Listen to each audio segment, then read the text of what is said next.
Merci, Monsieur le ministre. La parole est à Madame Laetitia Avia. Merci, Monsieur le Président. Ma question s'adresse à Monsieur Gérard Collomb, ministre d'État, ministre de l'Intérieur. Monsieur le ministre, hier, une opération antiterroriste de grande ampleur a eu lieu sur notre territoire et en Suisse. Elle a permis d'interpeller 10 individus qui, en région parisienne, dans les Alpes-Maritimes, dans les Bouches-du-Rhône et en Suisse, s'apprêtaient à mettre en œuvre des actions violentes et à caractère terroriste. Cette opération a été réalisée avec succès grâce à la mobilisation et la coopération de la sous-direction antiterroriste, de la direction interrégionale de police judiciaire de Marseille, de la direction générale de la sécurité intérieure et du RAID.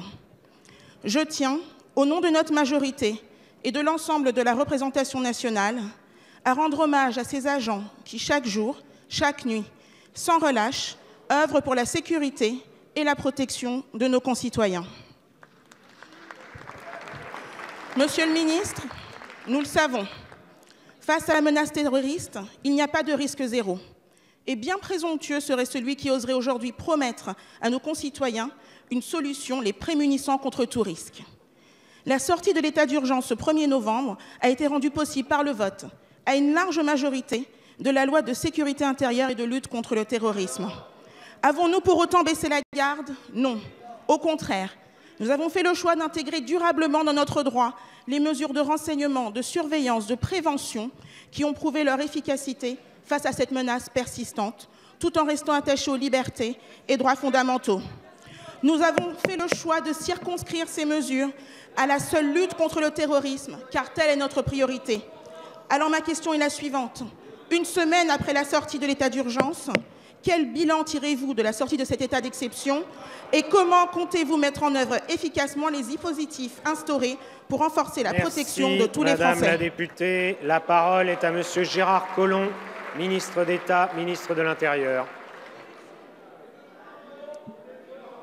Monsieur le Président, Mesdames et Messieurs les députés, Madame la députée Laetitia Avia, comme vous l'avez indiqué, hier, une opération menée à la fois par les forces d'intervention de la police nationale et par la SDAT a permis d'interpeller 10 individus. En fait, ils étaient suivis depuis le mois dernier et nous regardions leur radicalisation sur les réseaux Internet et ils étaient régulièrement suivis par nos services. Nous les avons interpellés à partir du moment où nous pensions qu'ils pouvaient passer à l'acte. Des auditions sont en cours, en même temps qu'un important travail d'exploitation informatique et téléphonique. L'enquête dont il appartiendra à l'autorité judiciaire de rendre compte doit désormais établir la nature exacte du projet qu'il fomentait et permettre d'évaluer le degré de dangerosité exact des individus interpellés. Vous m'avez interrogé sur la sortie de l'état d'urgence. Avec les services, nous travaillons à la mise en place des nouvelles dispositions de la loi.